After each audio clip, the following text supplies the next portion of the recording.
محترم ناظرین، اکثر امیر والدین اپنے بچوں کو مہنگے اسکولوں میں داخل کرواتے ہیں اور مہنگی اے سی والی کار میں اسکول چھوڑنے جاتے ہیں تاکہ ان کے بچوں کو کسی قسم کی تکلیف نہ ہو۔ جس طرح ان امیروں کے اپنے بچوں کے لیے خواب ہوتے ہیں، اسی طرح غریب والدین بھی اپنے بچوں کے لیے بہت سے خواب دیکھتے ہیں اور ان کو پورا کرنے کے لیے پوری کوشش کرتے ہیں۔ سوشل میڈیا پہ وائرل اس ویڈیو کو دیکھیے۔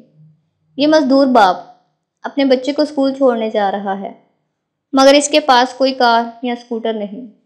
جس ٹرالی میں ریت، مٹی، اینٹیں لاد کر مزدوری کرتا ہے، بیچارہ اسی ٹرالی میں اپنے بچے کو اسکول لے جا رہا ہے، کیونکہ یہ باپ بھی چاہتا ہے کہ میرا بچہ پڑھ لکھ کر بڑا آدمی بن جائے اور اچھی نوکری حاصل کرے۔